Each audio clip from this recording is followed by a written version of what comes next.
learn something in today's commission meeting. Let's call the roll, please. Ms. Taylor. Vice Mayor Stanley, Here. Commissioner White, Here. Commissioner Orthwein, Mayor Morgan, Here. and also present is Town Manager Greg Denham, Assistant Town Attorney Edward Nazaro, Police Chief Edward Allen, myself, and absent with notice is Commissioner Paul Lyons. Thank you very much. We've had an opportunity to review the minutes from our last meeting on February 14th. Are there any corrections, changes, and comments? If not, is there a motion to approve? I'll move to approve. Second. Ms. Taylor. Vice Mayor Stanley, Yes. Commissioner White, Yes. Commissioner Orthwein, Yes. Mayor Morgan. Yes. We have a few changes to the agenda. First, we're going to move what was near the end, and that is Mr. Bennett, our auditor report. This is maybe a lengthy meeting. We're going to move you up right after communication with the public. So this will be item 8. That is an item for commission action, however.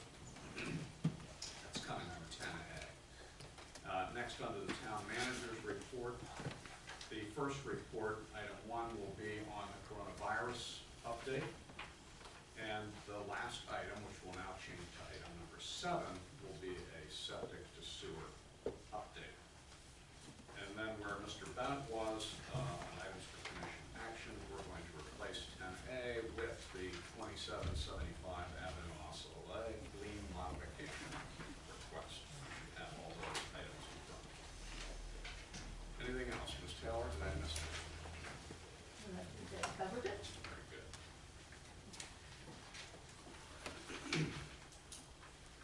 All right, our next meeting is April 9th. That is a Thursday, which is different. We normally meet on Friday morning, second Friday of every month, but because of the, election, the holiday, and everything in between, we're Good changing Friday. it to Thursday. That's April 9th at 9 a.m. Communication with the public. Anybody wish to speak? Gotta be somebody who wants to speak. Oh, I see somebody. I see a couple people want to speak. Would you please Come forward here. come forward here? Maybe come right to the in front of the glass table so we can hear you. I should set up a little something for them here.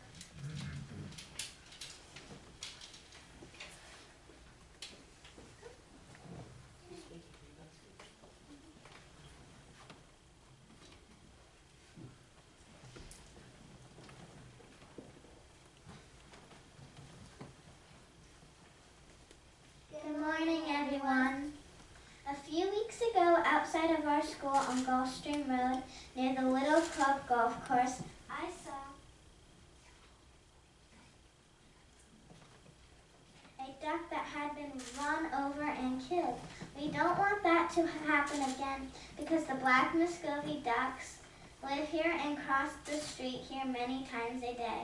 We would like to have 2 street signs installed that will tell people to slow down, ducks cross here. Thank you, Valentina and Emma. Where we would like the sign to be located. When heading south on Gulfstream Road, we would like the sign installed between the 15-mile-per-hour speed limit sign and the yellow share roadway sign. When heading north on Gulfstream Road, we would like the sign to be installed between the home at 3777 Gulfstream Road and the apartment building at 3883 Gulfstream Road. Thank you, Emma and Valentina. This is an option for what the sign should look like. We drew a family of ducks to show the ducks that cross the road every day. Thank you for your time. I hope you have a great day.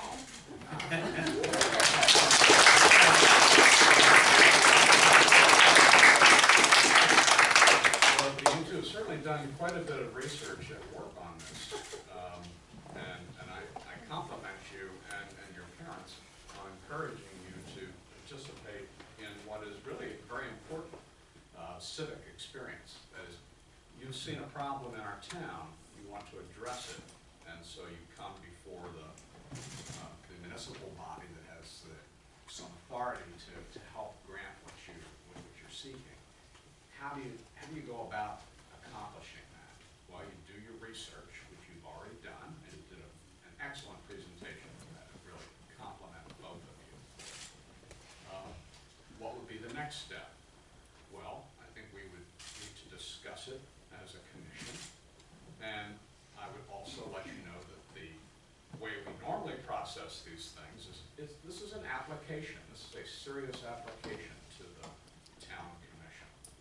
And what we normally would expect to see with a request for signs is what's the impact of that sign on the neighbors? That is, the people who will be having that sign near or on their property.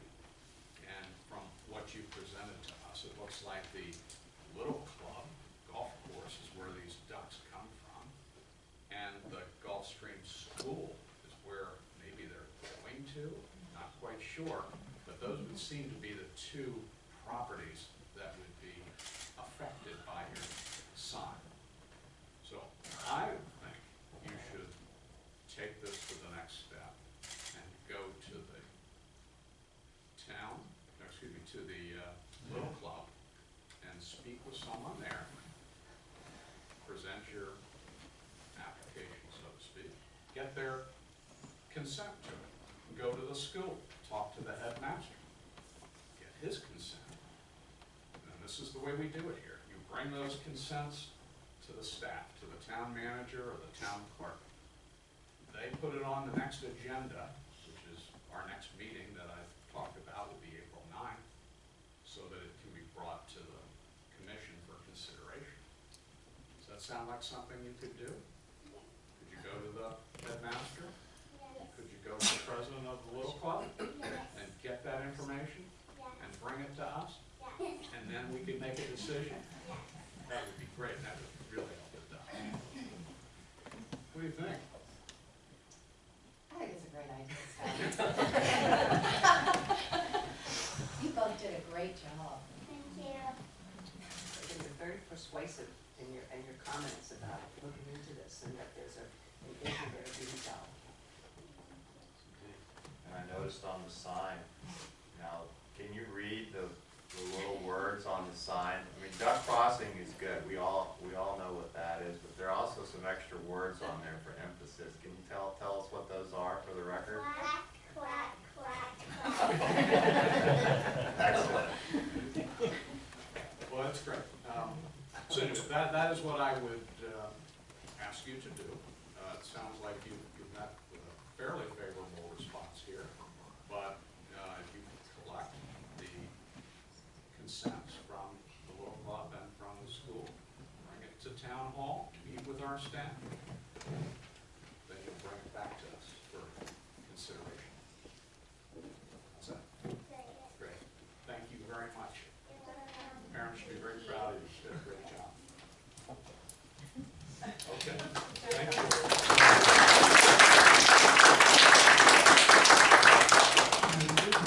Anyone else wish to speak?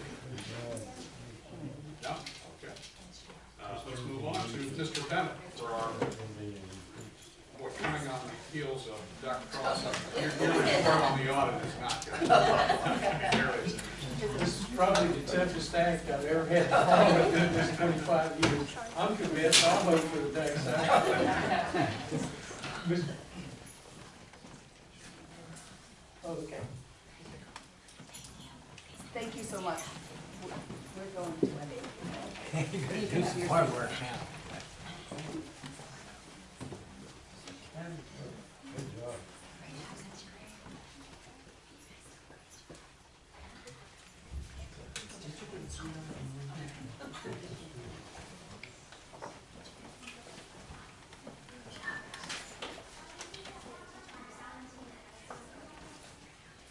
You know how to clear a room, don't you? You mentioned auditor and they all. Look, I need to take that Dale Carnegie course a couple of times. Mr. Mayor, members of the commission, I want to thank you for allowing Nolan Holtmeyer to serve as your auditor for the last several years. And I'd like to thank the management and staff of the town for making our job easier. They're a very professional team, and it's a joy to work with them. They make what is probably a fairly boring job a little bit more interesting. With that, I'll give my little background speech and then we'll talk about the numbers. As you know, the purpose of the audit is for the independent certified public accountants to render an opinion on the financial statements. And once again, this year, we have rendered what we call a clean opinion. That is, and based on our audit, we believe the financial statements are fairly stated in accordance with generally accepted accounting principles. Now, there are two relevant sets of auditing standards. There's generally accepted auditing standards, which are promulgated by the American Institute of Certified Public Accountants, and there are government auditing standards, which are promulgated by the Comptroller General of the United States. In Florida, the law requires that all governmental audits have to be performed in accordance with both these standards. So on page 1 of your report, 1 and 2, you get the independent auditor's report in accordance with the generally accepted accounting standards. That's the opinion on the financial statements. If you go to pages 57 through 59, you get a report required in accordance with governmental auditing standards. And this one is, the subject matter is internal control and compliance. And we don't give an opinion, but if we find anything wrong, we have to bring it to your attention there. Okay, if we feel there's any deficiencies in internal control or compliance, or if we found any non-compliance. And we had one item this year related to page 58. There were some water bills that went out were incorrect, and you know, the problem with that is you upset your customers. If you send somebody an incorrect water bill, they have to come down and complain, so you kind of get a black eye. So that was in the process of being rectified. There's a third report that's called the management letter, which is required by the Auditor General of the state of Florida. That's on page 60 through 62. They have a number of boilerplate items. They specify the format of this report, and we kind of say yea or nay. I'm happy to say that we didn't find anything untoward there that needs to be reported. The final report is a report required by the Auditor General. That's on page 63, and this is compliance with section 218.415 Florida statutes. That's the statute that governs the investments that a municipality can invest in, and I'm happy to say that the town is in compliance. And this year, you have a new document in the audit report. That's a new requirement by the Auditor General. We have nothing to do with it. This is the town's affidavit. They now require the chief financial officer of every municipality, if the town or the municipality has ever adopted an impact fee, they have to sign this affidavit declaring that they're in compliance with the Florida statute. So, with that, I'd like to talk about the numbers a little bit. Maybe that'll be a little bit more interesting. Hopefully everybody has a little handout. If anybody in the audience wants one, there are more copies available. What we do is a 5-year trend analysis of the revenues and expenditures. Page 2 is a 5-year table of the governmental revenues. This is all the governmental funds, not just the general fund, which are special revenue funds also. So it's the total governmental revenues. By the way, you have two fund types. You have the governmental fund type, and you have the enterprise fund type, the water sewer fund. So this year is almost a carbon copy of the prior year on the revenues, governmental revenues. It increased 1.5% with no particular item having a huge difference. Other intergovernmental revenues went up 53%, but 82,000. The total increase was 92,000, so it went from 6.34 to 6.43 million. If you look on page 3, you can see this in a diagram. It looks like the last 4 years have been almost carbon copies. This one. No page numbers on here?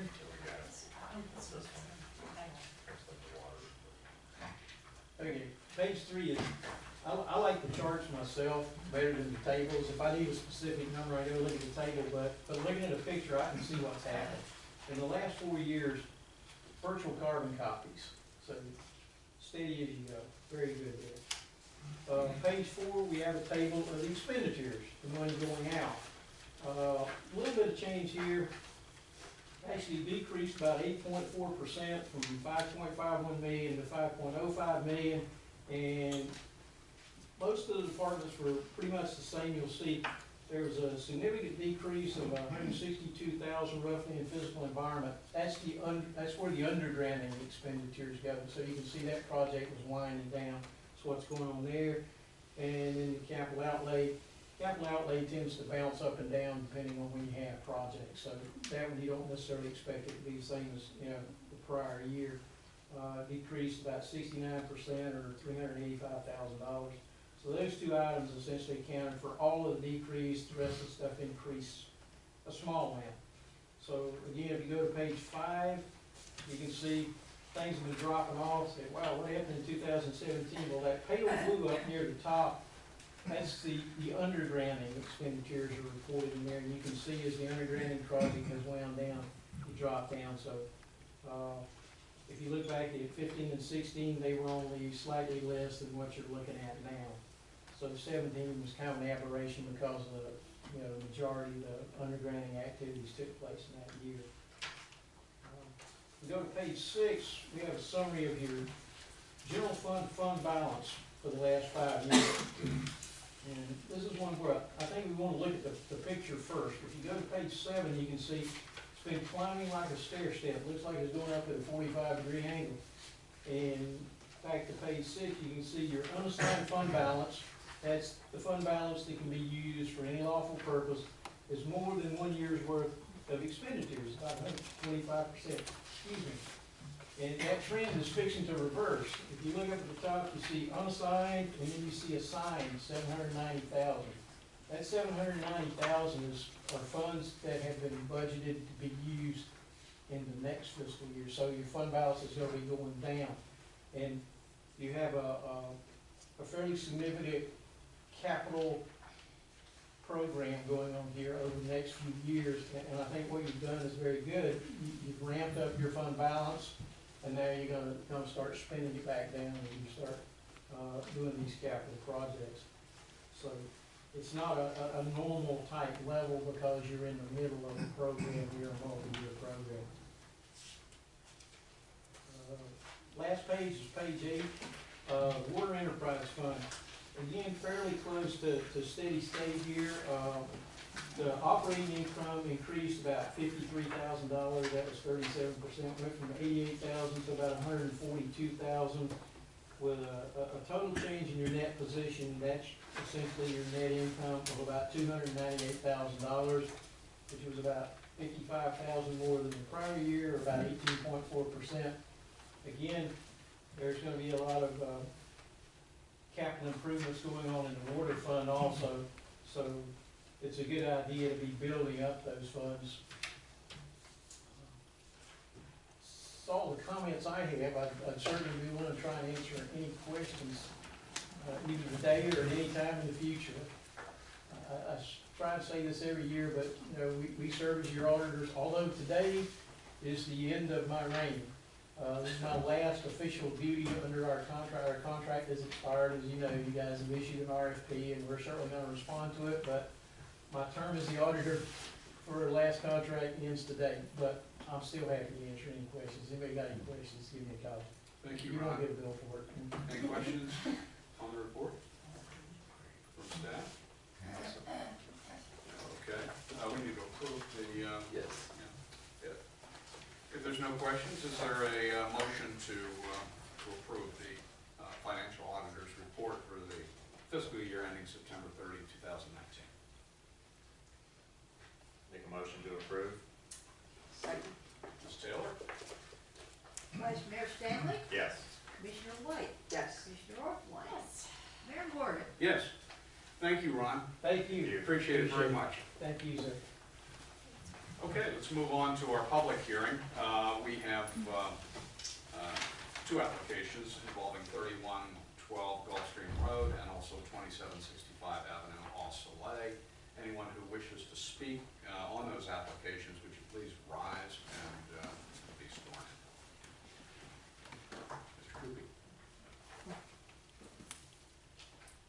tell the truth, the whole truth, and nothing but the truth, so help you God?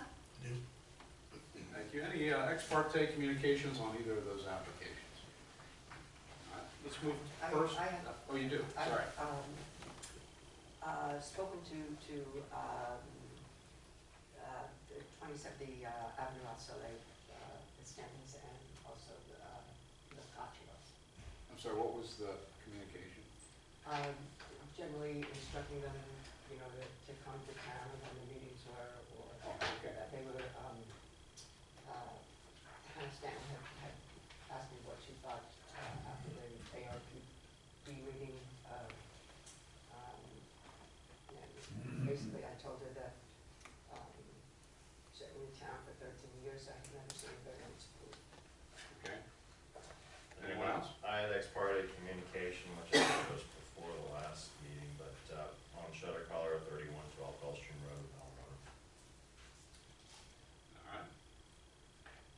That's our first application, is the shutter color. Correct.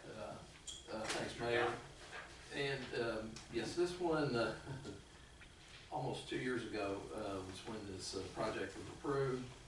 This is the house, to remind you, at the corner of Middle Road and Gulfstream Road. And if you also remember the shutter colors, they had some choices, and they had kind of a green or a teal. Mr. Cookie and I didn't ever really agree what the color actually was, and an orange. And so what the commission said, okay, they approved the project, said, look, they weren't really comfortable with the orange color, which I think is what the resident really wanted.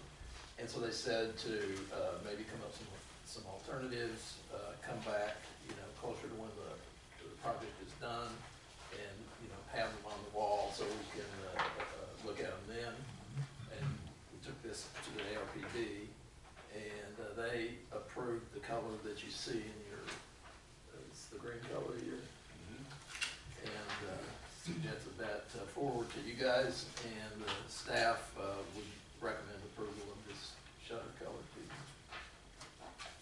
During that time, they had some other colors, or another color that was a little lighter green colored, and I don't know, we talked about that. It just seemed like it was very much like the shutter color on the house right next to it, so they darkened it a little. Am I giving them the right scenario here? Mr. Cookie, for the record, yes, the color, we had green, a very light green shown, and the house next door is a very light French blue, but they were very close. So some people would call it blue, some people would call it green. So I went back to the homeowner and discussed it with them, and they said, why don't we do a darker green, which is what you have in front of you. Okay. Good to me. I know, it's fine. So you just need our approval? Yes, Correct, because when we yes. got the original approval, there were Okay. 3 colors in play, and we had discussed coming back and showing you and getting your approval for the So shutter we're color. following your instructions from 2 years Oh, ago. thanks. I mean, Okay. don't you remember those? Oh, yeah, I do, vividly. Can, I'd like to move to approve the shutter color before us. Sort of teal. No, it's not. Green. It's It's green, green. it's They not didn't say teal. teal, It's not teal, it's sort of. but it is a teal. I'll go with, yeah. Maybe the printer might make it look teal. It's more Teal, green. it's not teal. It's got a Green blue shutter. to it. Is there a second? Second. Ms. Taylor? Vice Mayor Stanley, Yes. Commissioner White, Yes. Commissioner Orthwein, Yes. Mayor Moore. Yes. Thanks, Thank you very much. Okay, let's move on to the next application, which is regarding 2765 Avenue au Soleil. Mr. Dunn? Okay, this is, of course, the house as you enter into, or the properties as you enter into Place au Soleil. And the history of this, I think as you all know, was that they were required to get a variance for the approval of the project as they submitted it to the town. And they did do that. This went before the ARPB, and I guess last month. February 25. Right, and also, as you know, there are eight criteria that that an applicant must justify to receive a positive approval for the variance. And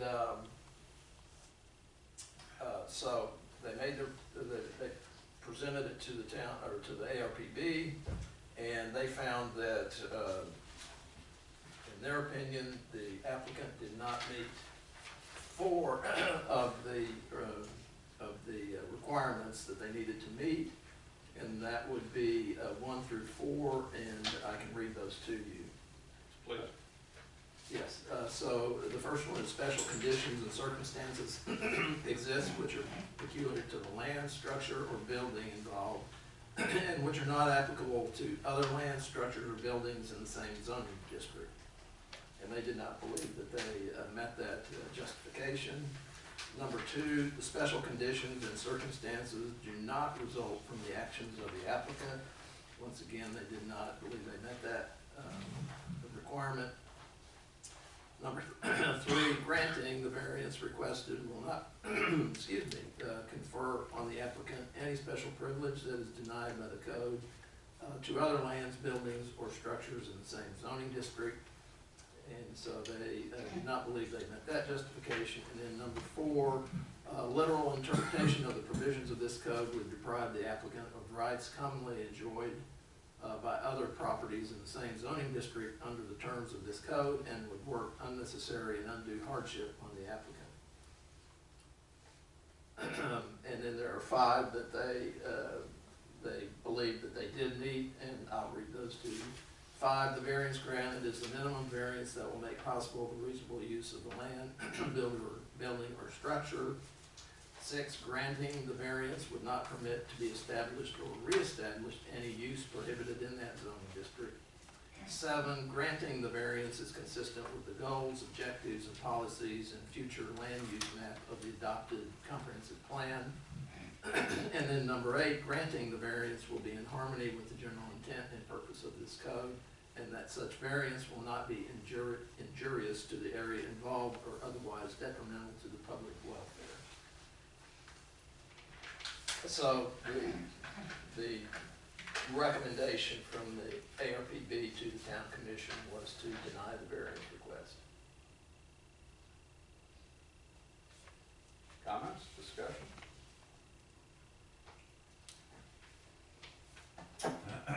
I would have gone further. I believe that the mass and sizing of this building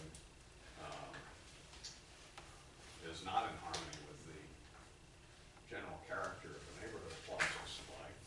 So I believe it's also in violation of 7 and 8. And my comment is with regard to the variance application, which is, obviously unrelated to the approval of houses. Typically, unless it's most municipalities, typically unless it's a corner lot or there's some unusual site condition, that's requiring a variance. If it's totally new construction, as opposed to our code where if you have a special exception for an older home you're adding on to, if it complies with everything else, you can continue with a violation of a setback or something like that. Typically, you don't grant variances. So this, really, I'm not, when I review the application, I didn't really see something that lent itself to, reducing the second floor setback even by a foot. And we've had this discussion with a few homes that, have been approved and built in the neighborhood, that when we get into these, what we call, double lot scenarios, I think each time we get a little bit keener. I wouldn't say better, but, as far as enforcing the code that we have, as the mayor said, due to massing, because, you get a linear structure, a pretty linear structure, which is hard to break up. And again, this is going to be, for lack of a better phrase, an entry feature when you go into the Plaza Soleil neighborhood, which is, in the middle of a redevelopment, and which, there's newer homes there all the time, and then you get into this, what we call this massing structure of the 2-story, 1-story element. I don't think the changes are insurmountable, but, I don't support the variance either. I think the massing, especially on the east end of the house was extreme. It's not mitigated by any factors. One of the comments at the ARPB was when they could have had access to the whole of the Lavoy property as presented, and yet, the massing it stayed basically on the existing lot for the second story, and the garage really going onto the Lavoy property. So it makes for a massive structure. Joan, any other comment? Yeah, I think you've all said it all. I don't believe it needs any room for a variance, though. Yeah, there doesn't seem to be any I justification mean, I don't for a think variance. there's any reason for a Yeah. variance. That's all. Mr. Mazzaro, any other comment regarding the application? If there is a motion to deny the variance, we would just need specific recitation to which points we believe that it doesn't meet for the record. Based on our conversation, is there a motion? Sure, what were the additional, so, I'm in agreement obviously with what the lower board said with regard to 1, 2, 3, and 4. And then,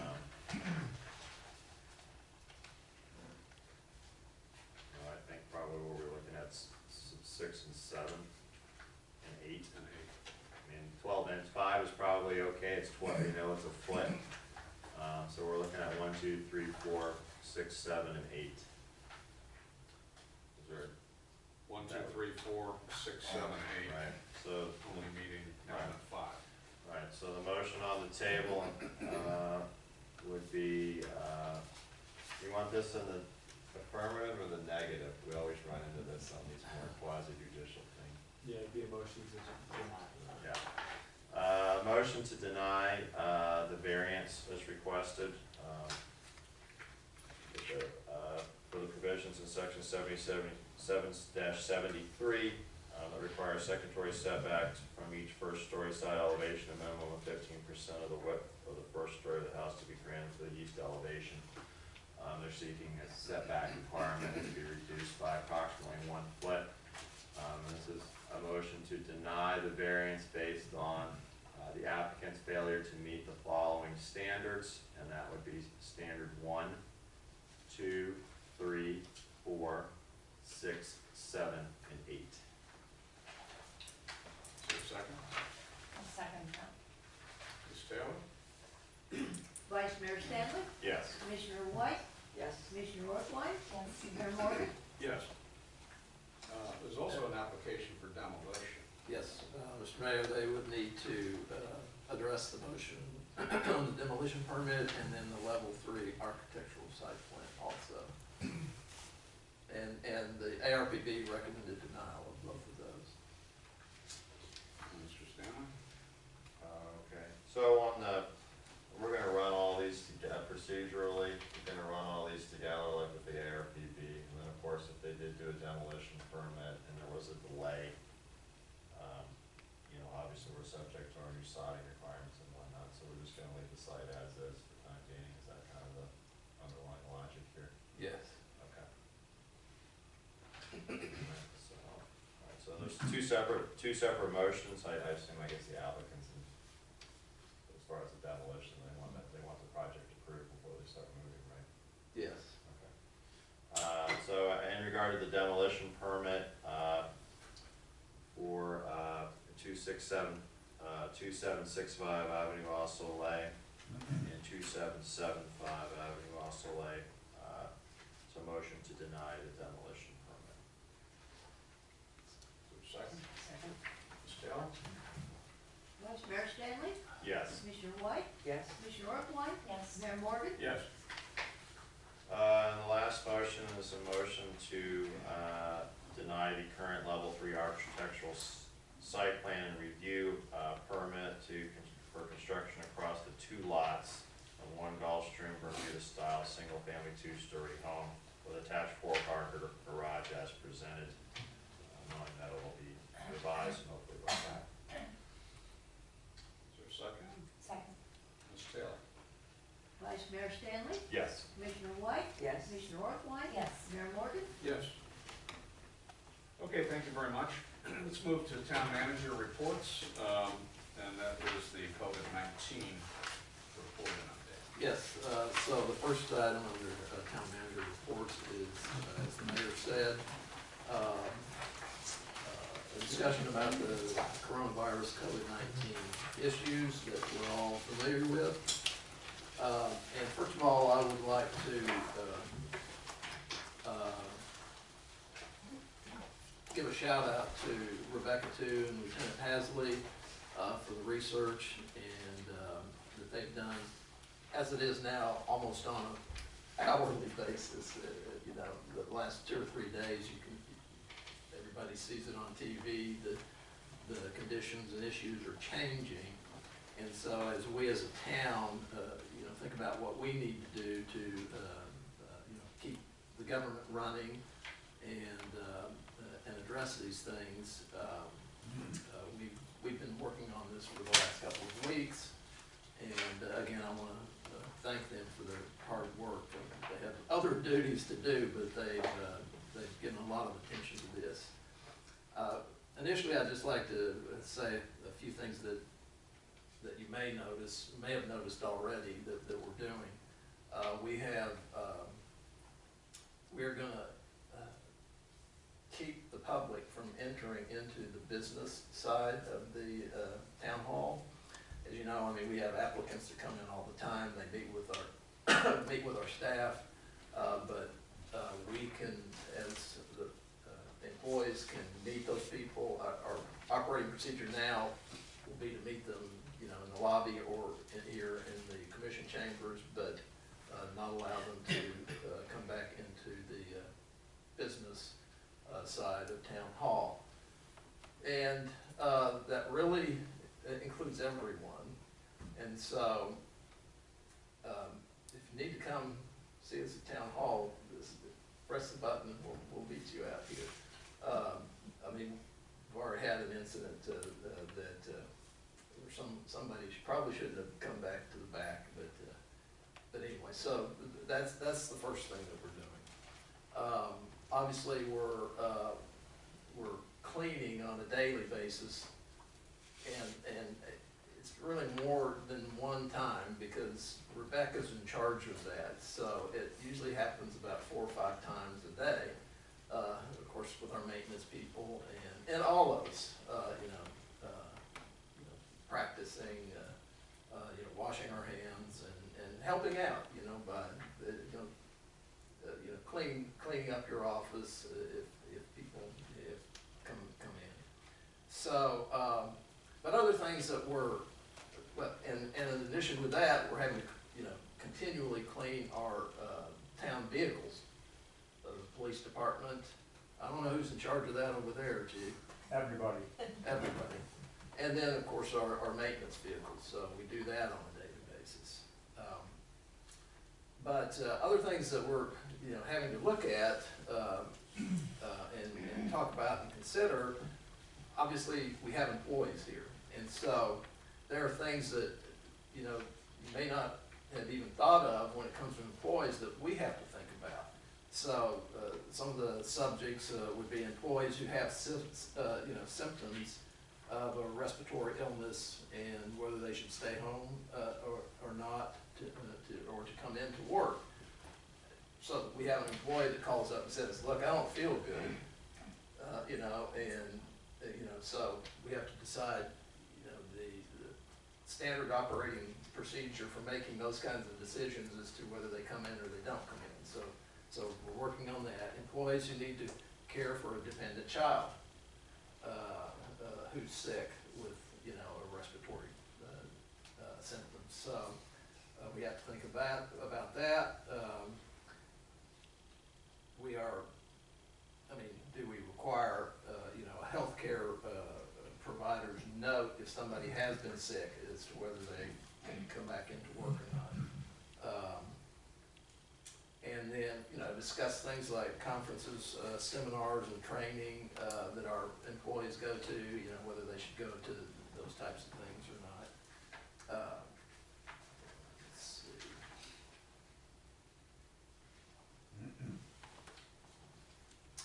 You know, then we have classes I mean, we've already had classes that our employees have signed up to go to that, you know, that probably are gonna be,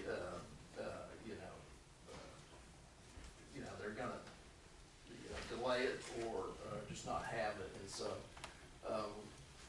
so those kinds of classes they probably will not go to. So, it's a daily, operation to keep up with all the changes that are going on with this disease, and so I'd like to turn it over to Rebecca and the chief, the lieutenant, and they're going to go over, some of the global information that we know. They both attended, the lieutenant has attended conferences at the Emergency Operations Center. Rebecca with some U.S. representatives. Both of the meetings had people from the Florida Department of Health and from the CDC there. One of the important things to know, and they're going to cover this, is that try to be consistent with the information that goes out to the public. CDC and the Department of Health they emphasize that a lot, so that the various towns and cities don't provide information that they think that they should give out, but rather to refer to the CDC and the Florida Department of Health. But they'll be covering that in this presentation. Okay, so we'll start with what is COVID-19. I don't want to read the bullet points. COVID-19 is the coronavirus 2019. Coronavirus is a classification of a family of viruses. It originated in Wuhan, China. We are the World Health Organization, also known as WHO, has officially declared a pandemic as of March 11th. What is a pandemic definition? That means that it has a large spread in a large global area, and that the symptoms can be severe or even lethal. So we're not trying to create a hysteria here, we're just giving you definitions. And why is it called a coronavirus? It's not from the beer. It is because it's spherical in shape and it's got little spikes on it, which makes it look like a crown, or the sun's corona, which is that ring of light around the sun. Currently, it's important that you know this, there is no vaccine nor an official targeted antiviral drug to help it right now. The CDC is saying it'll take about a year to a year and a half to get a vaccine. They are testing some current existing antiviral medications, things like Tamiflu, Xofluza, those don't touch it. So, but they are having some positive results with other types of antiviral. But right now, there's no official treatment for it. All right, you want to do symptoms? Sure. As Rebecca stated in the bullet points on the screen, illness can range from a mild symptom to start like a cold to a severe illness. The symptoms may appear range from 2 to 14 days after you've been exposed. The question is, how do we know when you were exposed? We don't. You may not know yourself. Symptoms can include a fever of 104 degrees or above, 100.4 degrees or greater, cough, shortness of breath. It can go on to have aches, pains, sore throats, diarrhea, runny noses, typical symptoms of a cold or the flu on that aspect. They're usually mild and begin very gradually. Okay. So you're not going to get hit with this, from the information we have, instantly a full strain of it. Some people may become infected and don't develop any symptoms. Okay, and that's how we're not going to know who you came in contact with that has this, and go on to function fine, even though they may be a carrier. Most people recover from this disease without needing any special treatment or hospitalization. If you stay home, self-contain yourself, fluids, try to eat balanced diets, stay away from, if you can, the rest of your family, maybe contain yourself to a single room, and that'll help keep from spreading it within your own family and your permanent. And all these symptoms are available, all the resources are available, and they're all guidelines of the CDC and the Florida Department of Health. I think that it's really important that we mention, there's a lot of scary information, statistical information on the news right now. And I just want to kind of flip that and rephrase it, and maybe that'll help allay some fears. So currently, the mortality rate for this is around 3.4, 3.7%. But if you flip that and you hear, okay, 96% of people get this and they're fine, it kind of softens the blow. I think what we need to focus on is that for the vast majority of people that get coronavirus, they have mild symptoms. They might have a tickle in their throat, like a low-grade fever, nothing big. And a lot of people don't even know that they're an active carrier. The reason that we need to be aware of this situation is that we all have loved ones that are in risk categories, that have higher risk. And we just need to practice our prevention to protect those that are around us. Because for the vast majority of people, they can get it and they'll be fine. It's just that tiny, tiny percentage that we're trying desperately to protect. So that kind of helps frame it in a better mindset, right? So think 96% of people get this, but get this, totally gonna be fine, right? So that kind of helps with defraying the panic. So let's go over some prevention prevention steps and advice. So first off, as we said previously, stay at home if you feel sick. Don't go out and tell people like we have had happen here that, well, my family member or my wife is under quarantine but I'm fine. And they're out in the community. Because you don't know if you've been affected or not. So if you feel sick at all or you have a family member that is under quarantine or self-quarantining and feels sick, stay home. Stay away from, general community. Avoid contact that's like with people who are sick, obviously. Adequate sleep, eat well, as we mentioned. The main one is probably wash your hands often with soap and water for at least 20 seconds. We've all heard that. It's on every website and your TV stations, your broadcast. The reason for that is, from what the CDC is saying, is not so much the soap as a cleanser, but the friction from your hands that breaks down the virus and helps, The soap is just an additive to that. Don't touch your face, your eyes, your nose. If you sneeze, discard the Kleenex, don't reuse it. Anything you can do to clean yourself and keep from touching things that other people are going to come in and touch and spread. Naturally, cover your mouth. Clean and disinfect high-touch areas, surfaces. What are high-touch areas?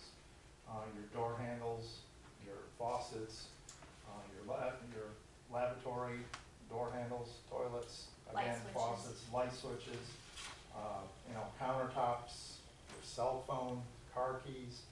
There's a lot you don't think about that you can spread this virus by, so you want to hand clean them, with Clorox wipes or whatever, hand sanitizer, anything you have available to you to help contain that and clean it so it doesn't, if it does have the virus, it doesn't be passed on.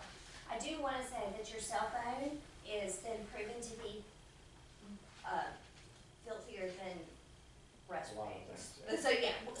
Okay, the good way to clean your cell phone, turn it off. Don't submerge it in water, turn it off, take a damp cloth that has some type of mild cleaner. It doesn't have to be Clorox, anything, just damp, doesn't need to be super wet. Wipe it till you cannot see any smudges on it, and then dry it. Make sure you cover wash your case. The case can just be thrown in some water if it's just a plastic one or a rubber one, or silicone. So you can just wash that, but you should be doing this probably once a day.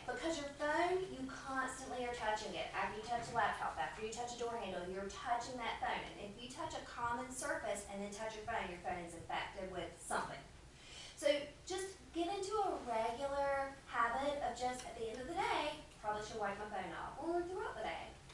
Cell phones are really gross. And then we need to practice social distancing. This is a new hot word that everybody's going to be very familiar with. Social distancing. What is social distancing? Well, first of all, it's standing about 6 feet away from people. Don't touch people, don't shake their hands, don't hug people, don't kiss people. I know that that's a very, very common way of greeting people. It's kiss, kiss on the cheeks. But let's just take a step back, because you just, unfortunately at this point, somebody who's a carrier, who has no symptoms whatsoever, can infect somebody else. Even if they are completely asymptomatic, they can infect other people, and you just never know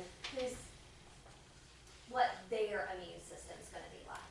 So we're just going to try very hard to practice social distancing. So, what's the difference between COVID-19, influenza, or the flu, and allergies? If you will notice, COVID-19, fever, cough, shortness of breath, and I'm talking about a painful, cannot catch my breath kind of feeling. The flu, we're familiar with the flu. You can have fever, cough, sore throat, head and body aches, runny nose, fatigue. COVID-19 can kind of touch on some of these symptoms, but the prevalence of your cough, fever, and shortness of breath are going to be astronomically higher.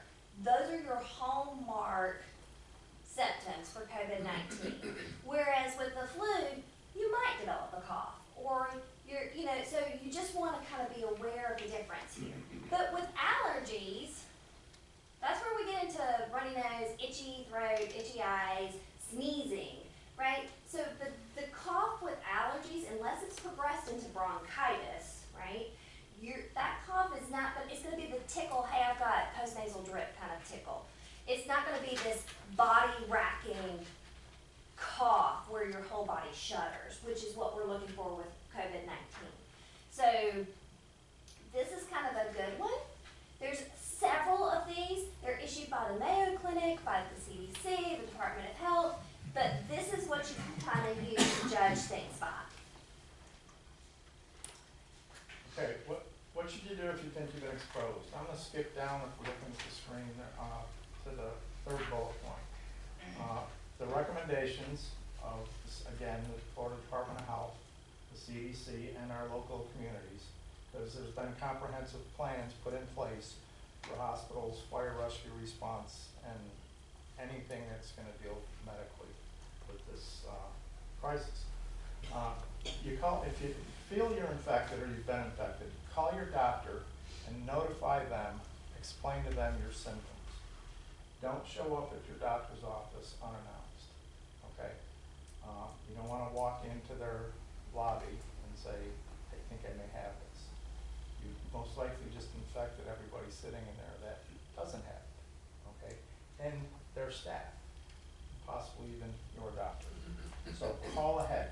I've spoken to my doctor this week from Bethesda Health, and that is what she's saying. She's saying, look, since there's no treatment, targeted antiviral treatment for it, if your symptoms are mild or even to moderate and you're able to self-medicate with OTC, that should be your course. Call us, notify us so we're aware that, hey, this is pending. But you don't really have to worry about it if you aren't in a high-risk group, right? So if you haven't traveled to one of the, I think it's now 25 or 27 different countries that have been banned, if you haven't been in close personal contact with somebody that does have the virus, chances are you more than likely have the flu. But still, it's still good practice just to give them a call and say, these are my symptoms, and if you have a risk factor, allow them to know that.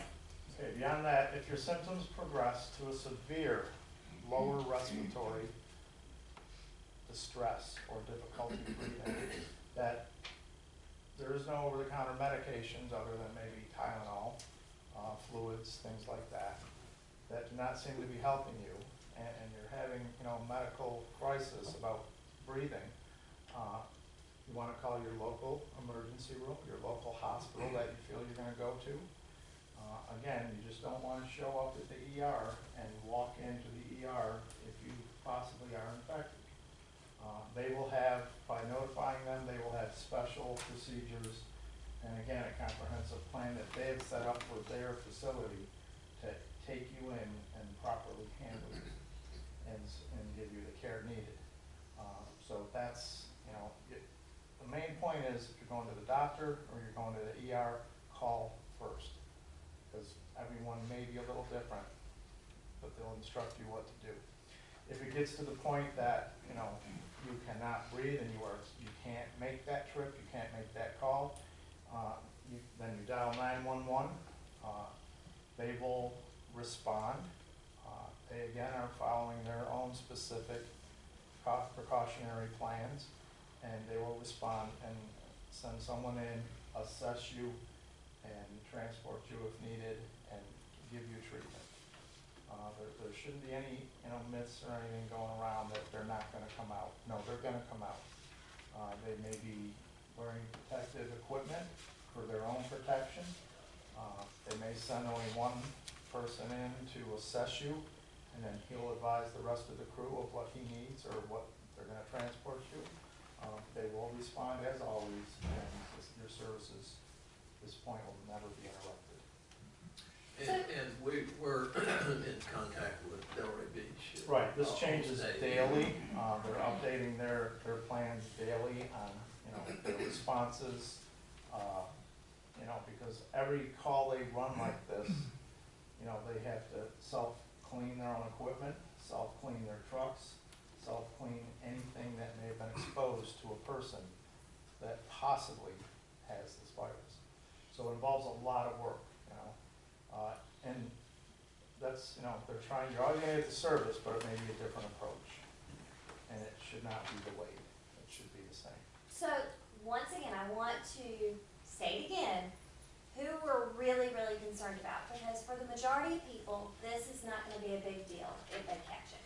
However, we do want to take extra precautions for people that have chronic underlying health conditions, such as diabetes, COPD, which stands for chronic obstructive pulmonary disease, or people with compromised immune systems, be it if they're on immune suppressants for RA or rheumatoid arthritis, if they're on an immune suppressant for that. Smokers, your people that already have damaged lungs, and then the elderly. And now, this is not me, but they're defining elderly as there's a big jump between the age bracket of 50 to 59 and 60 to 69 for how severe this could impact you. So that 60-year-old mark, totally not my definition, is what they're considering elderly. So, sorry, that's not me, guys. So that's the point. So they're saying, hey, look, there does seem to be a significant increase between that age bracket, between 50 and 59 and 60 to 69, and then it only increases up after that for it having the potential of being severe or lethal. So we just want to make sure that everyone who doesn't follow that is following these good social distancing and personal hygiene habits so we can protect the people that we care about that are older than us. So, okay, on to that. And last, we've mostly covered already, more than once, how the town is preparing. Rebecca said, we're restricting visitors and general public access to the whole building and that. We've taken every step that I'm sure the general public has taken. Hand washing, sanitizers in place, cleaning vehicles, cleaning the building, doing everything we can to protect not only our community, but our staff. And that will continue until this, which nobody knows, subsides to the point, and we get more direction from the CDC and the Department of Health on what is more of a focus that we should be doing and things that we can back off of a little. All these guidelines that we presented and we spoke about, by no means are to, make anybody, it's not a world-ending virus that we're dealing with. You all have access to radios, TVs, articles, cell phone, the news media. We all know what's out there. Everybody can research this. We wanted you to know that we're taking what we believe is the proper steps by the guideline of the CDC and trying to protect the town and our town community. And we will be here for any service you call for. Like I said, you may get a little different response, but we are here to get us all through this. So another thing is so on the town website, we really, really wanted to stress the importance of where you get your information from. So right now, our best recommendations of where you can get your information about preparedness and the statistics and things like that are the CDC website, the Florida Department of Health website, and if you must, the World Health Organization, though they're not going to have statistical information for us that are pertinent to our local areas. The town website on the front page has links to all of these websites. We really encourage people use these as your primary resources because we don't want any type of information that's just misleading or misinformed out there. The more you know, the better you'll be able to handle this. And that also, it really is helpful to see the statistics and do the math in your head and realize, okay, 96% of the people that are getting this, especially in the state of Florida, are not having any serious, the people that are getting tested, they're not having any serious issues that are causing any kind of major concern.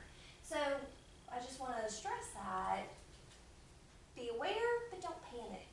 So, and also they are now, I have the list if you guys want to see it. There's a massive travel ban that impacts a lot of countries around the world and a lot of regions around the world. It is an ever-evolving list. So those could be found on your State Department websites if you want to see which countries. But right now, just use common sense. If you don't have to go to a large area full of people, if Disney was open, then maybe you shouldn't. Right? So, I mean, just use common sense. Just one last thing is now we're beginning to get, emails from other towns and cities that are handling meetings, public meetings, and that sort of thing. So, 2 or 3 of them that came in yesterday. I'm not quite sure how you guys are handling the public meetings yet, but they're not all the same. But we're trying to stress that, again, use the website for CDC and the health department. They stress that to us as we talk to our residents to refer them to their sites so that they can have consistent information going out. Rather than, there's 39 cities in Palm Beach County having 39 different messages going out. Well, I think our message is pretty good. So Lieutenant Hasley and Rebecca, thank you so much for putting this together. The PowerPoint's excellent. if there's any questions, feel free to. The PowerPoint is available on our It is website. online. Yes. It's online. And there's also handouts up here on the glass table if anybody in the audience wants to take one. All right, so we'll have that for our residents and anyone who's interested. We have all this information online. And then one just last thing, when our people call 911, if anybody gets, they feel they have to, they may ask you some additional questions than you just calling and saying, I'm sick, my husband's sick, wife's sick. They may ask you a few additional questions.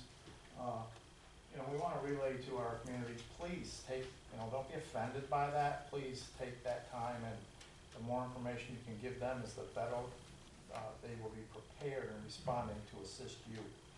So, a lot of people like to say something on the phone and hang up. Take a second and answer their questions, and it's for your benefit. Okay? Thank you, sir. Thank you very much. We're gonna put a lot of work into it. Appreciate it. All right, the next item, the Little Club pickleball application was withdrawn. So we'll move on to Los Leg proposed subdivision update. Okay, It's, if we can get an easement. okay, so, where we're at this point, the staff has met with, the developer and the architect for this, project.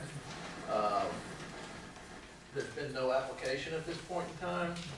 We, I think I mentioned to you at the last meeting that we are engaging Marty Miner, who is a professional planner that we've used in the past.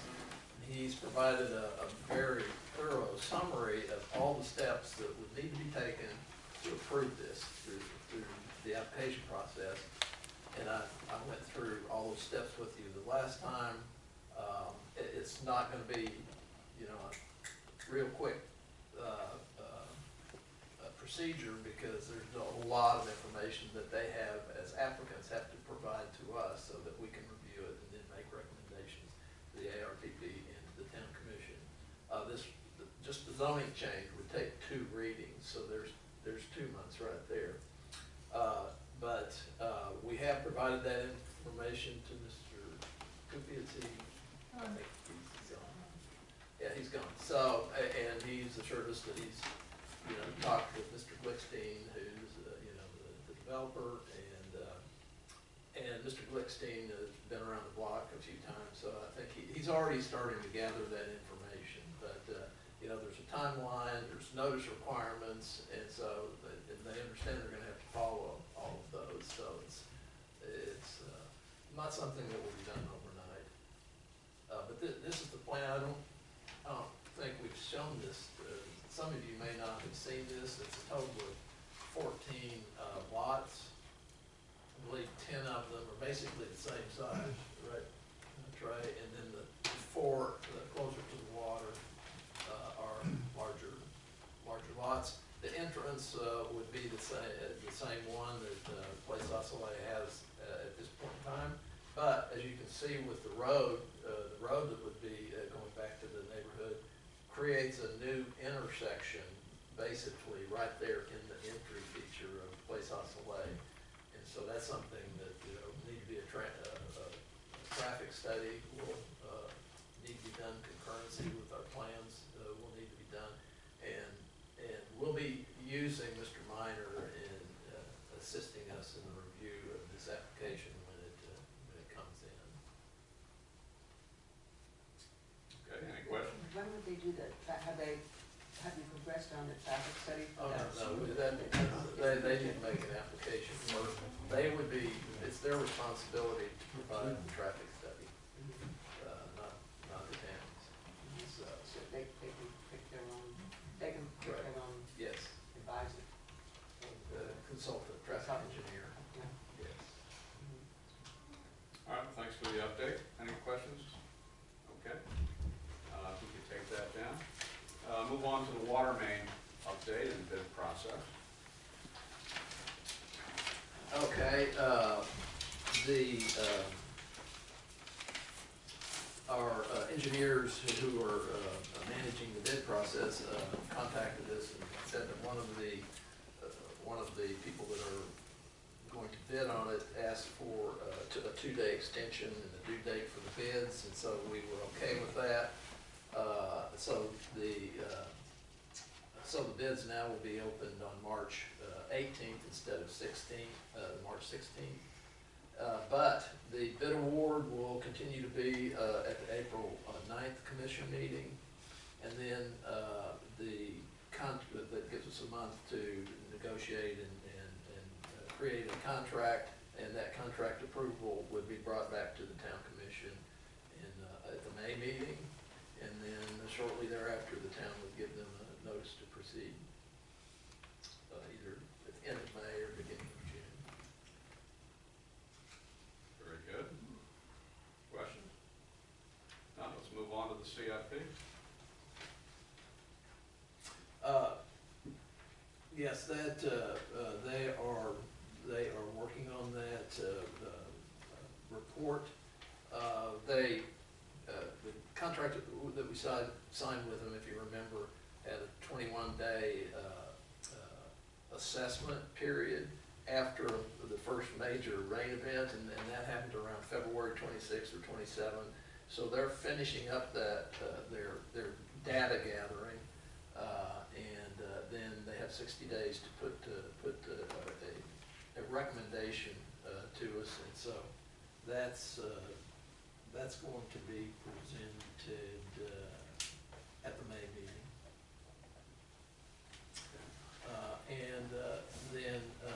27th is a septic to sewer study, if you remember that we're Yes. doing that. And the scheduled date to present that to the town commission is the May meeting. All right, so we should have both the minor road work recommendations Correct, as and well then as the- septic to sewer Correct. analysis in the May. Yes. And then just to remind you, we, at the last meeting, we had the proposal from Baxter Woodman for the construction management contract. We asked them to go back and sharpen those pencils, and we're still working on that. That'll be presented to you at the April meeting also. Good. Good. Okay, thank you very much. Excuse me, ARPB meeting is March 26th at 8:30 a.m. Anyone who wishes to attend. Move back to the finance director's report. Yes, this balance sheet represents 41% of our budget today. One note that you'll see at the beginning of it is that the town's collected almost 70% of our budgeted revenues for this fiscal year. Also, our penny sales tax that's to be used on infrastructure totals right now $213,000. And we're budgeting, that's also in the budget as part of for the expenses of the, the studies, but also in particular the water main that we're working on this year. So, but unless you have some questions. Very good. Any questions on the finance report? Donna, nothing? Good. Want to jump ahead? Chief, police activity report. Request that the report be accepted as submitted. I'd just like to point out that we had 2 vehicle thefts last month. One that noted on here is noted as a burglary, and the reason for the title of the burglary is because the one vehicle was taken from inside of a open garage. So therefore classified as a burglary, not just a car theft. Both vehicles had the keys with them. Both have been recovered. Both recovered in the Fort Lauderdale area. There are no leads on suspects. So again, don't leave the keys in your car.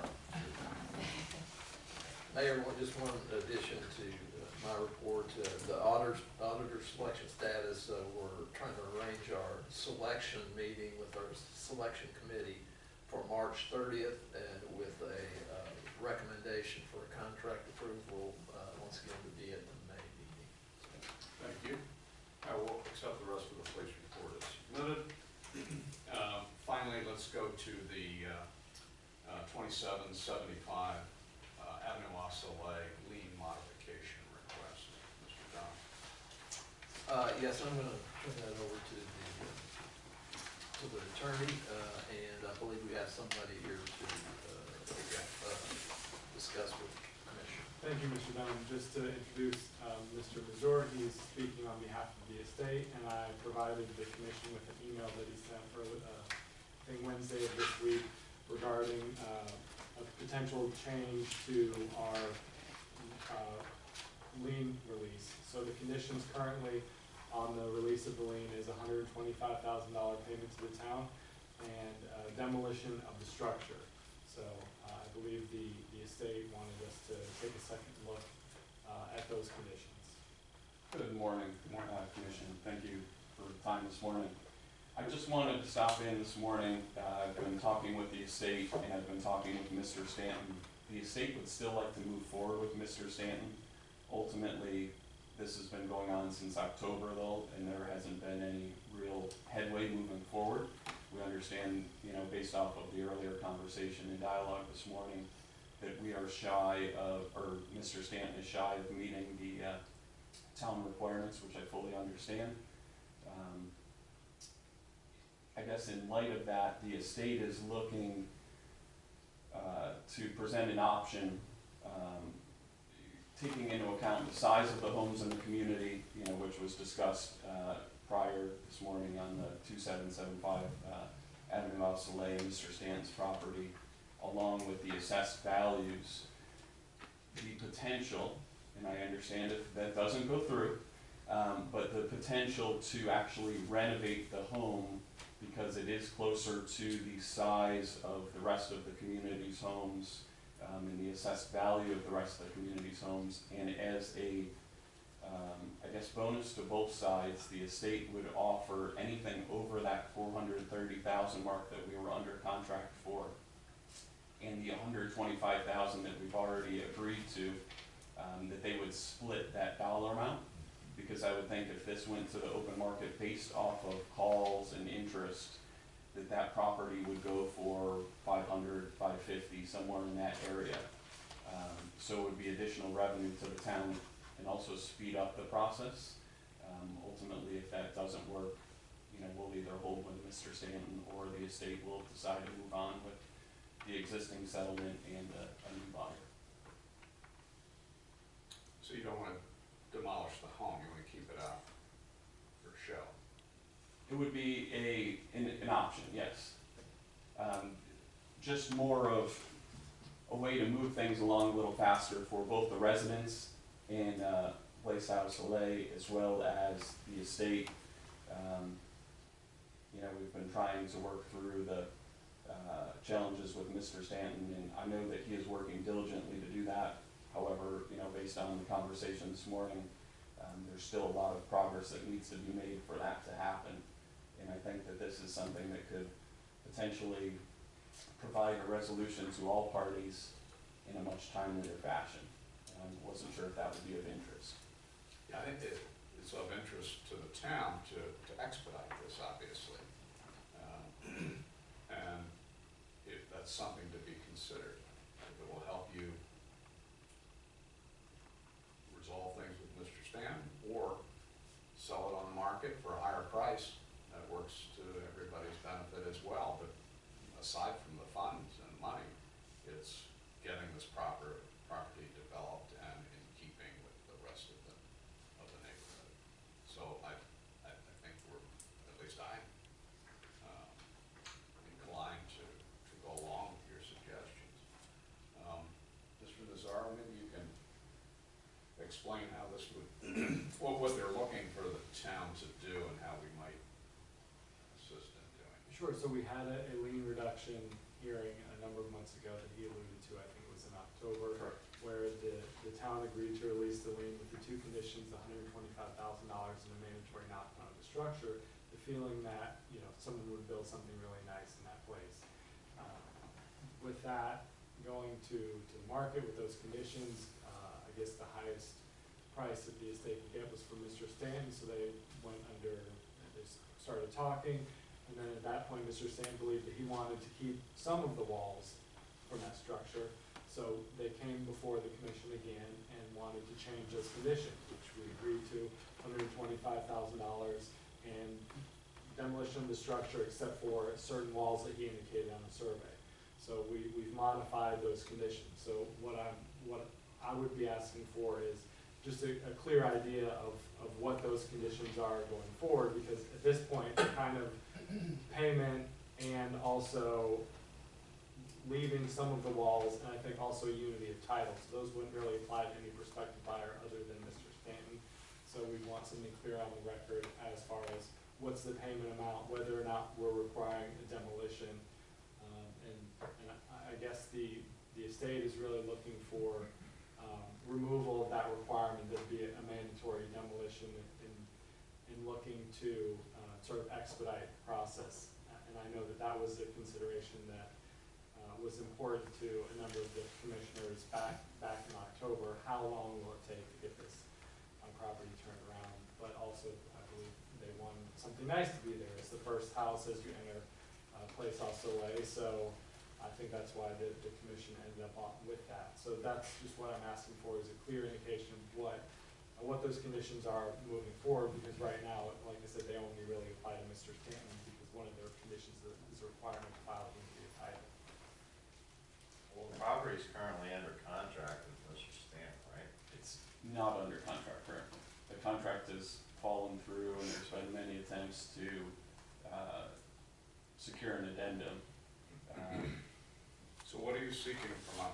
So I would be seeking to remove the demolition piece And then what we would do is we'd go back to Mr. Stanton, you know, a final time and kind of say that, you know, you either gotta move forward or, you know, we have to move on to a different buyer.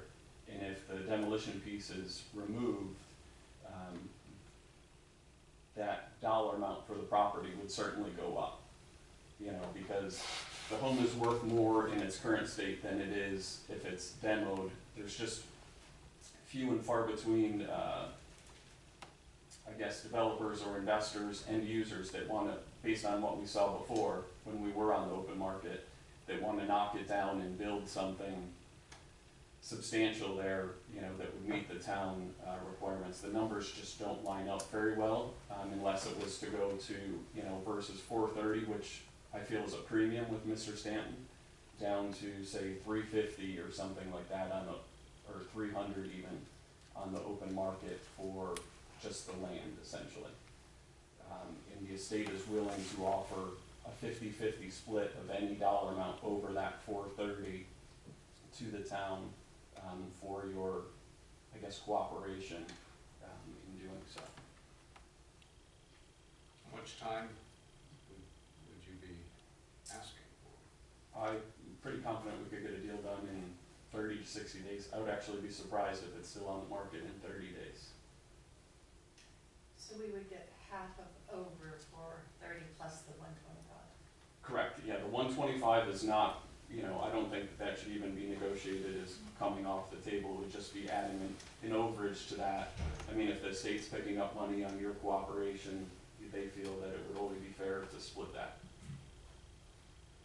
So the question is for the commission, and the dollars are what they are, which are probably not fine, is, you know, is everyone okay? Well, you have some control over it, talking to the commissioners here, that house would have to be substantially renovated, you know, but it's not gonna be a new home, right? I mean, that's really the threshold. I think that the dollars are fine to hash those out in those times, plus there might be a little additional kicker depending on what it actually sells for. The pressure, which really isn't up to us, you know, the pressure right now in the marketplace basically is if you're renovating a home as a customer and not a developer, it's retail. I mean, if you get it for $250 a square foot to fully renovate a home, you're doing really well. I don't know if you can right now.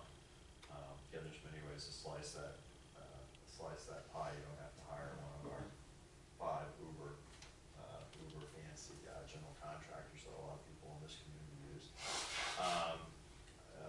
You know, and then new construction right now is being quoted at, you know, a blend between $400 to $500 a square foot, 400 being the low price for, you know, basically a white box per meter roof, and you know, you better not have a lot of millwork in there. That's just what we're seeing on the market. Again, if you're a developer, or you have your own subs or that sort of thing, you know, then you get the pricing down. Of course, obviously we've got some market volatility that we've been talking about, which is good. So that's probably seeing that renovating. I mean, is that what the commission wants? I mean, that's just kind of what's going on in But the renovation is still gonna make this a new livable home. And Sure, you're gonna it still see has it. to meet our architectural ARPB approvals, and it has to be an attractive home fitting within the context of the Boston neighborhood. There's a comment to staff, you know, whether, depending on what level the renovation is, with facade improvement or interior, you know, whether how far up our flow chart for approval it would go. You know, sometimes we have what we construe a major renovation, as, you know, level 1 or something like that. So there's. Bottom line, this has taken a Yeah. long time, and based on what happened today, it seems to be treading water. I'd like to get it accelerated, and I don't think it's an unreasonable request. We do have comment. Excuse me, yes. What is the relationship between what was decided today on demolition and what the request for demolition is now? Well, that's what we're trying to define. I'm not Yeah, understanding. we need to define exactly what it is being asked of us and what we. Right, but I think we already voted no. Well, I believe he's talking about the earlier Stanton application. Yeah. Same property. Same property. That's right, but, there are two different owners, so this is the owner of. I don't think the name of the owner matters. I believe the action matters. So you're speaking demolition. So it was just voted on denial of demolition as per the request. And are we having the same, maybe I'm more, No, that was an application to for a specific, build on that property. So they were gonna demolish, have right. approval of the design of the It home. wasn't were they both the same request or two It was separate all the requests? same request. It was all For part of the both same properties. application. So the denial was for what you're asking today. No, Well, if they're for both properties, that was an application by another owner, property owner, Right, who was but- seeking to purchase this property. Now we're talking to the current representative of the current owner of the Right. property. These are two different. two different questions, two individuals. different, but same property. But, so what's the point? That's my question. What's the point if it was already decided no? But it was decided no on an application for a home that So didn't semantic, meet all right, the so we're standards still in talking the about- neighborhood. I'm making it simple for myself, I guess. If I have a structure and I ask to have that demolished along with the one next door, and the answer is no to both. Now the same, someone else comes up and says, I'd like to have this one demolished. He's the asking same- not to have it demolished. Yeah, I'm asking not to have it demolished. That's my question. I wanna make sure. I understand the comment, so on the property that we're talking about right now, which is the LaVoy property, we had a condition, Trey, correct me if I'm wrong, we had a condition where you have to pay us $125,000, right, to satisfy the town's lien. And also as part of that, we had an additional condition that anybody who buys this lot has to tear it down. Now the owner, the representative of the owner is coming back to us and saying, well, if we wanna go out to the open market, sell this home within 30 to 60 days, and we do not want a finite requirement from the town that whoever takes title of this must tear it down within X days. They can either come to us and say we wanna tear it down and build a new one, or they don't have to and they can renovate in order to help them market the property, so that's the question. My question was the relationship, and thank you. Yeah. Yeah, so that's a good summary of it. Any further discussion on it?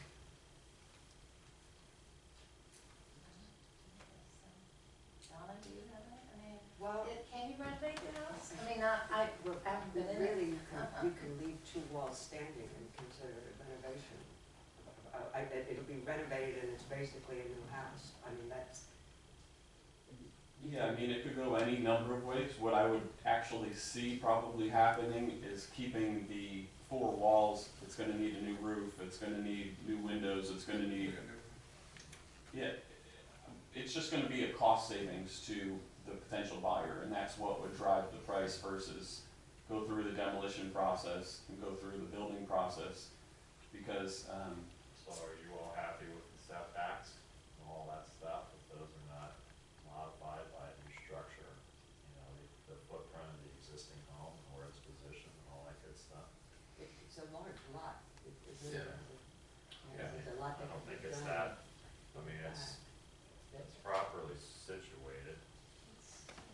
probably half acre. I mean, has the staff ever seen anything, has anybody, either from, as far as the location of the home and its positioning? I mean, there's not some grave existing non-conformity, No, sir. No. because the issue is if you don't like where it is, or it's too close to the road, or it's never been in the right spot because it was built in 1980 under a prior code, now's your chance. If it's okay, this foundation and the three walls or the one wall are okay, and it's gonna generally be in that location, you know, we're not perpetuating an existing non-conformity, and, you know, then it's fine, that's really. Yeah, I mean, with respect to the codes, I don't believe that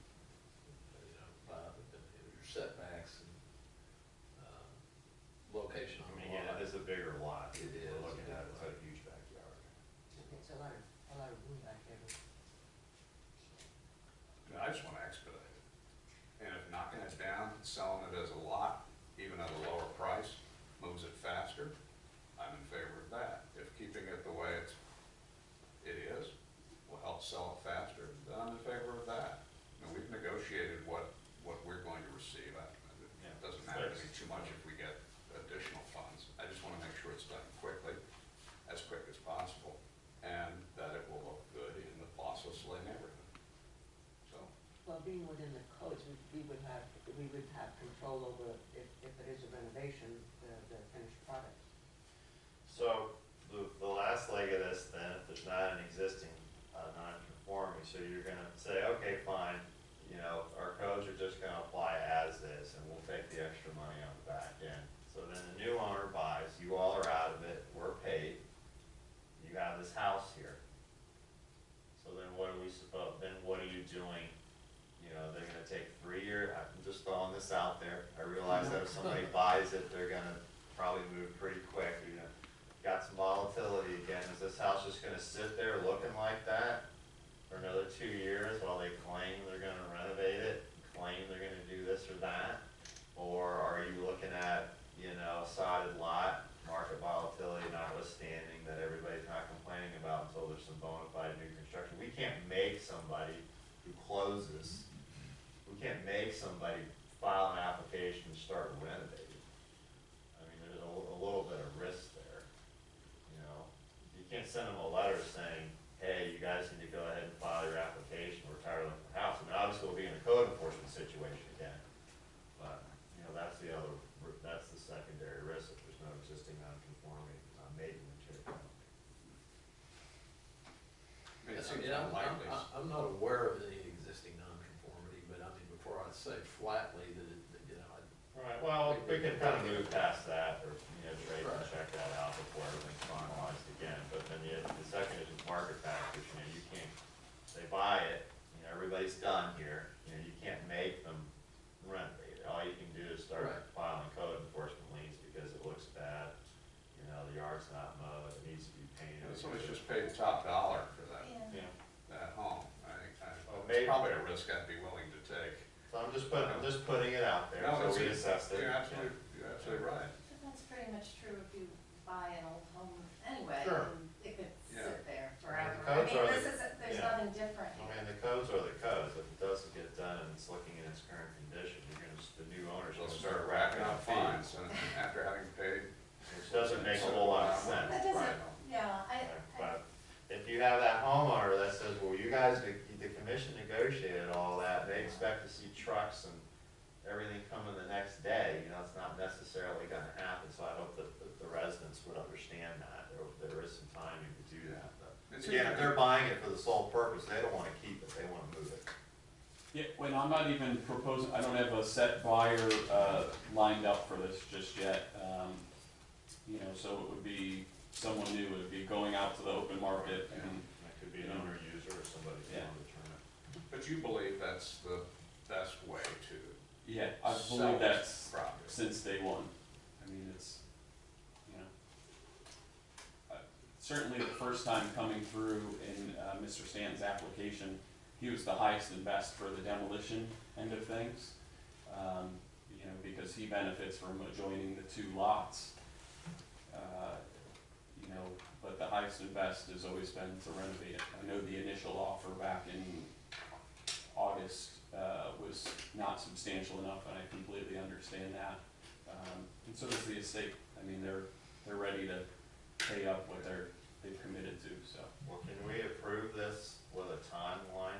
Yeah, Where it's that's 90 days, 60 to 90 days, and you have to come back, we'll revisit it, and we've got some volatility, and then with the condition that before we finalize everything, if we approve something, that Trey just checks the setbacks and read it at the. Yeah, I think putting a timeline on this is time limit, and 60 days may be a little short, let's say 90 days. It's more than adequate. Okay. So how will we phrase this, Mr. Nazaro? Would just like a motion indicating the payment of $125, removal of the demolition condition, if that's what we're thinking, and then the other financials that he indicated in his email, which I think is a split of any contract price over $430,000. Correct. To happen within 90 days. Okay. So Stanley, can you fact Sure. that? Yeah, we make a motion, to revise and modify our agreement with the LaVoy Estate that, the town is still requiring payment of a settlement of its lien of $125,000. plus an additional split of any overage of the proceeds if the house sells over $430,000. And the final language to be determined by the town staff attorney, and that the requirement that upon sale the home has to be demolished shall be removed. And the time limit for this approval is 90 days. If the home doesn't sell a bona fide third-party purchaser within 90 days, then the Lavoy estate will have to come back to the commission for further decision or to continue our agreement. I'll second that. Ms. Taylor? Vice Mayor Stanley, Yes. Commissioner White, Yes. Commissioner Orthway, Yes. Mayor Warden. Yes. Thank you Thank guys you. for your time. Good luck. Thank you. Thank you very much. Have a great day. Any other items? By commission? Staff? Sir. That is it. Hello? I'm sorry? Yes, sir. I just don't think you should close out a meeting like this without a couple more words about our favorite topic, which is pickleball. I'll be brief, I promise.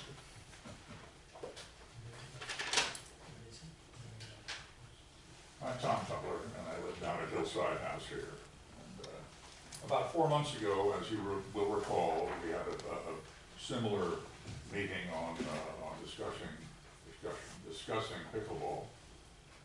And we offered, on behalf of the Hillside House and St. Andrews, a number of reasons why pickleball is not a good idea, where it was proposed to be placed, and then we sort of held our breath for 4 months, and then a couple of weeks ago, we heard that in fact the Little Club had withdrawn its application, and I wanted to just say we're applauding that. We're very relieved. We felt we could exhale.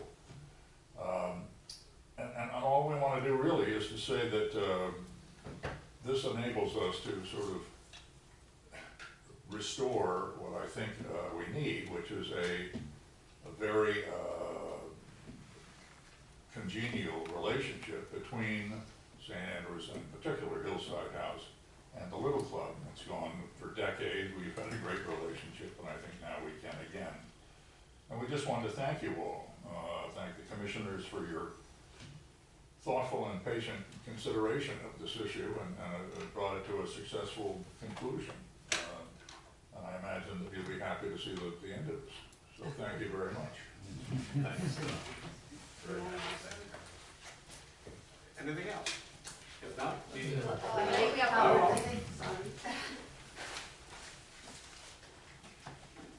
I'm Marilyn Benoit, and I'm a member of St. Andrews Club as well as the Little Club. And I just wanted to take this opportunity on behalf of your neighbors at St. Andrews to thank you so much, Mayor Morgan, the Gulfstream Town Commissioners, the Town Manager, and the Gulfstream town staff for your help in resolving this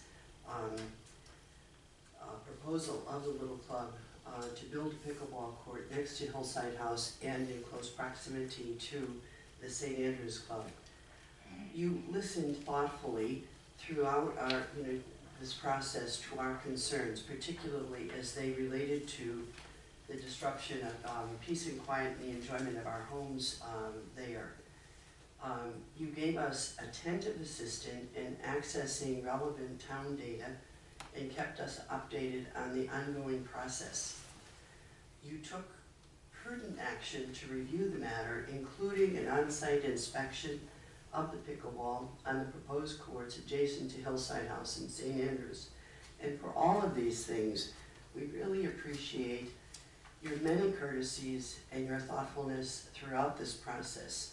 We started this meeting with all those little kids coming here and they experiencing, the whole thing of town government. And I think that we want to thank you very much in our experience of town government with you and working with you. It really has been a good neighbor experience. Thank you. Thank you, Marilyn, very much. And that concludes our meeting. Thank you very much.